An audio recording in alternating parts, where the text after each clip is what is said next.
Most men don't realize the damage starts hours before bedtime. It happens quietly, around 3 in the afternoon. Maybe you're at your desk. Maybe you're finishing a shift. The energy dips. You reach for something. A snack, a soda, another coffee. Something sweet. It feels like the right move. It feels like fuel. But what if that simple choice, that automatic reflex, is setting off a chain reaction that won't show up until tomorrow morning? What if the fatigue you feel at 6 a.m., the sluggishness, the lack of response down there, all began the afternoon before? I'm Dr. Emily Carter. I've worked with men for over a decade, and I've seen this pattern repeat thousands of times.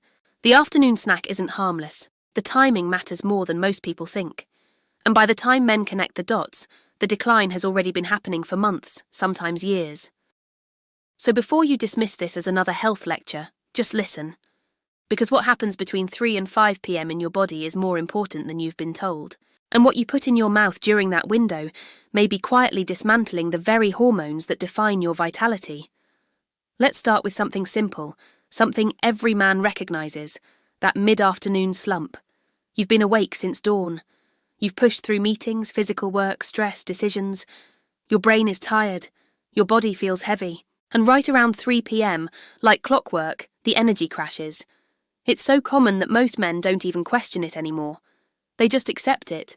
They reach for a quick fix, a candy bar, a muffin, a handful of chips, a sweetened coffee drink, something fast. And within minutes you feel better. The sugar hits your bloodstream, your brain lights up, you feel alert again, productive, recharged. Except that's not what's really happening. What's really happening is your body just received a signal that wasn't supposed to come at that time.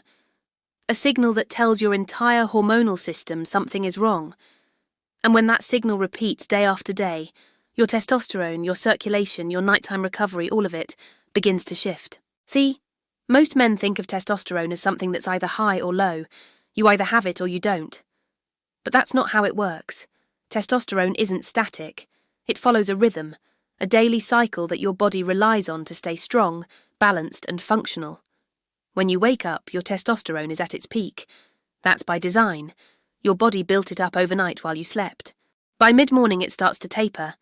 By noon it's lower. And by the afternoon your body is preparing to enter recovery mode. It's getting ready to rest, repair, and rebuild testosterone again for the next day. But here's the problem. When you flood your system with sugar or refined carbohydrates at 3 p.m., you disrupt that entire cycle. Your blood sugar spikes. Your pancreas releases insulin to bring it back down. That insulin surge triggers a stress response. Your body interprets it as instability. And when your body senses instability, it releases cortisol. Cortisol is your stress hormone. It's designed to keep you alert in emergencies. But it's also one of testosterone's biggest enemies. When cortisol rises, testosterone production slows. Not immediately, not in a way you can feel. But hour by hour, as your body tries to stabilize the chaos you just introduced, your hormonal rhythm gets quietly derailed. Now you might be thinking, it's just one snack, it's just a little sugar. How much damage could it really do? That's the question most men ask. And it's the wrong question. Because the damage isn't about one snack. It's about the timing. It's about repetition. It's about what your body is trying to do at that exact moment, and how you're interrupting it. Let me explain what's supposed to happen in the afternoon. Between 2 and 6 p.m., your body enters what's called a catabolic phase. That means it's breaking down the energy you consumed earlier. It's processing nutrients. It's clearing out waste. It's preparing your system to shift into nighttime repair mode. This is when your liver starts detoxifying. This is when your muscles begin recovering. This is when your endocrine system, the system that controls your hormones, starts gearing up to produce testosterone during deep sleep. But all of that requires one thing: metabolic stability. Your body needs steady, low insulin levels during this phase. It needs your blood sugar to stay calm. It needs your stress hormones to stay low. Because when the environment is stable, your body can focus on repair. It can focus on rebuilding. It can focus on producing the hormones that make you feel like a man. But when you introduce sugar, caffeine, or processed carbs during this window, you force your body to abandon that process. Instead of preparing for recovery, it's now managing a metabolic emergency. Instead of producing testosterone precursors, it's producing cortisol. Instead of relaxing your nervous system, it's activating it. And here's the part most men never connect. That afternoon, spike doesn't just affect the afternoon, it echoes forward. By the time you sit down for dinner, your insulin is still elevated. By the time you go to bed, your cortisol hasn't fully dropped. By the time you enter deep sleep, the hormonal environment your body needs to produce testosterone isn't there. And by the time you wake up, the morning strength you used to have, the clarity, the drive, it's just a little bit weaker than it was last year. Most men don't notice this happening because it doesn't happen overnight. It happens slowly, one snack at a time, one cortisol spike at a time, one disrupted sleep cycle at a time. But if you've been feeling less energized in the mornings, if your recovery feels slower, if your drive isn't what it used to be, this could be where it started. Not with age, not with genetics, but with a habit you never thought to question. Now let's talk about what happens when this becomes a pattern, because one day of elevated cortisol and disrupted testosterone won't break you. Your body can handle occasional chaos. It's designed to adapt.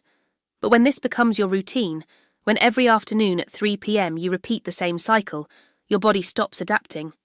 It starts compensating. And compensation always comes with a cost. First, your insulin sensitivity begins to decline. That means the same amount of sugar that used to give you energy now causes a bigger spike and a harder crash, so you need more. You need it more often. You're stuck in a cycle where the fix becomes the problem. Second, your cortisol baseline starts to rise. That means you're carrying more background stress all the time. Even when you're not actively stressed, your body is operating as if it is. And when cortisol stays elevated, testosterone can't rise. It's biochemically suppressed. Third, your sleep quality degrades. Because cortisol and melatonin work in opposition. When one is high, the other is low.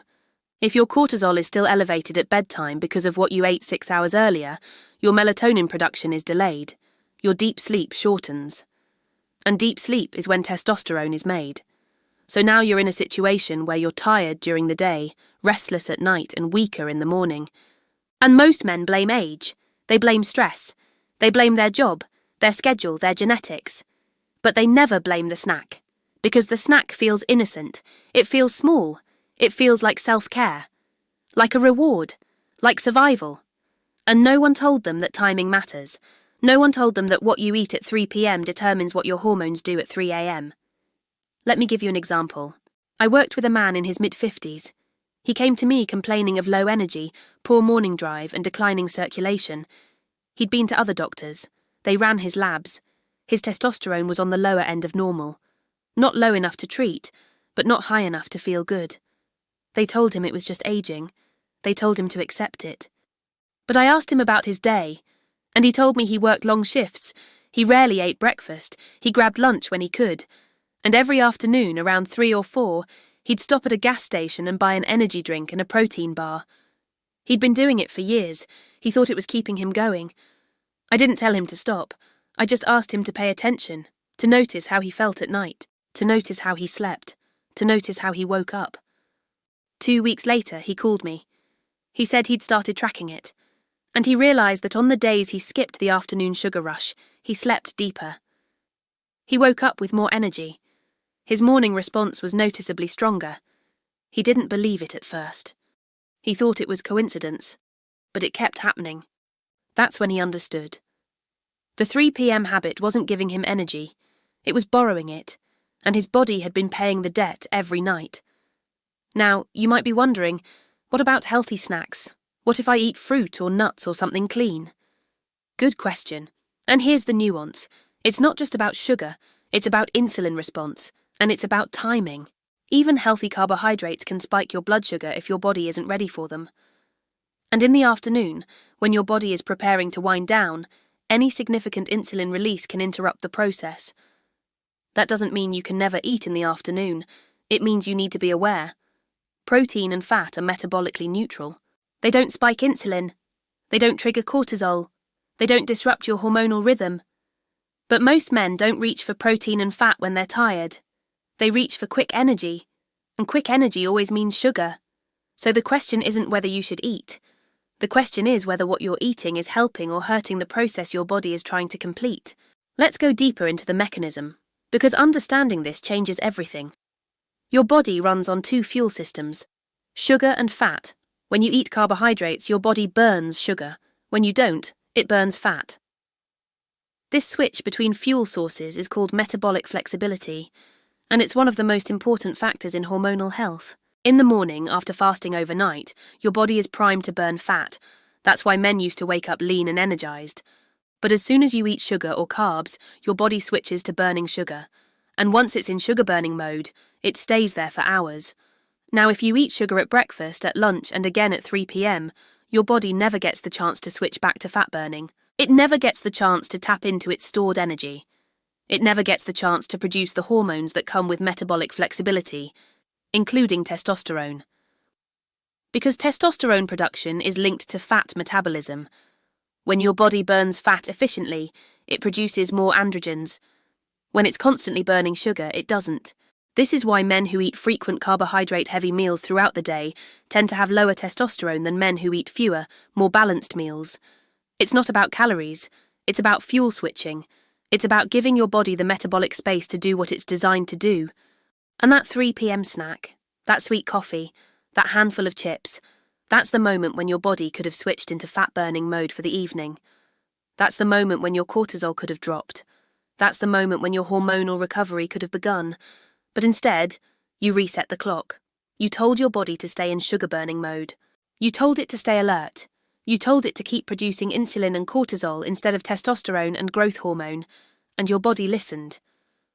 Now let's talk about what this does to your nighttime biology, because this is where the real damage compounds. Testosterone is primarily produced during deep sleep, specifically during the third and fourth stages of sleep, when your brain waves slow down and your body enters full repair mode. But deep sleep only happens when your nervous system is calm, when your cortisol is low, when your blood sugar is stable. If you go to bed with elevated insulin and cortisol from that afternoon snack, your nervous system can't fully relax. Your sleep stays shallow. You might fall asleep, but you don't stay in deep sleep long enough. And without deep sleep, your testosterone production is cut short. This is why men who sleep poorly have low testosterone. It's not just about hours, it's about quality. And quality is determined by the state of your metabolism when you lie down. Most men think sleep is passive. You close your eyes and your body does the rest. But sleep is active. It's a biological process that requires the right conditions. And one of those conditions is metabolic calm. If your body is still processing sugar at midnight, it's not resting, it's working. And working doesn't build testosterone. So when you wake up feeling tired, when you notice your morning drive is gone, when you feel like your body isn't responding the way it used to, the problem didn't start that morning. It started the afternoon before, maybe even weeks before. Every 3 p.m. decision has been quietly shaping your nighttime biology, and here's something most doctors won't tell you. Because they don't track it, they don't ask about it. They see low testosterone and they think it's aging, they think it's genetics, they think it's inevitable, but they don't ask, what are you eating at 3 p.m? What's your cortisol doing in the afternoon? What's your insulin curve doing before bed? Because if they did, they'd see the pattern. They'd see how often the lifestyle shapes the labs, how often the habits create the decline. But most men never get that conversation. They just get the diagnosis. Low testosterone, low energy, low drive. And they're told it's normal. They're told to accept it, or they're offered medication, something to replace what the body stopped making. But no one asks why the body stopped making it. Let me be clear, I'm not telling you to never eat in the afternoon. I'm not telling you to fear food. I'm telling you to be aware, to notice, to connect the dots between what you do at 3 p.m. and how you feel at 6 a.m. Because your body is always communicating, it's always giving you feedback. The tiredness, the brain fog, the sluggish mornings, those aren't random. They're signals. And when you learn to read the signals, you can adjust before the decline becomes permanent. Most men wait until the problem is obvious.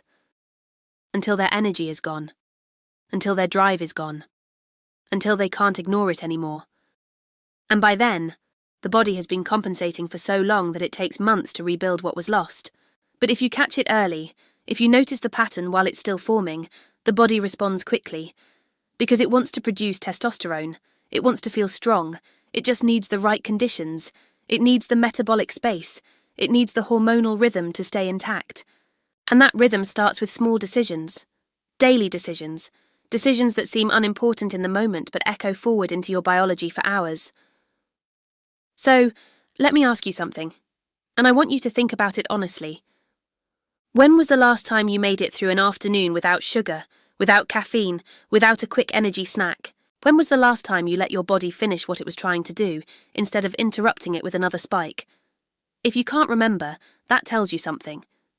It tells you that the habit has become automatic, that you're running on a loop, and loops don't improve. They just repeat. Now, I'm not here to give you a meal plan. I'm not here to sell you a protocol. I'm here to make you aware, because awareness is the first step. And most men never get there. They stay in the pattern until their body forces them out. But you don't have to wait for that. You can start paying attention now. You can start noticing how your body responds. You can start asking yourself whether that afternoon snack is giving you energy or stealing it. Because here's the truth. The body always adapts, until it doesn't. It compensates, until it can't. It keeps going, until it stops. And when it stops, men finally pay attention.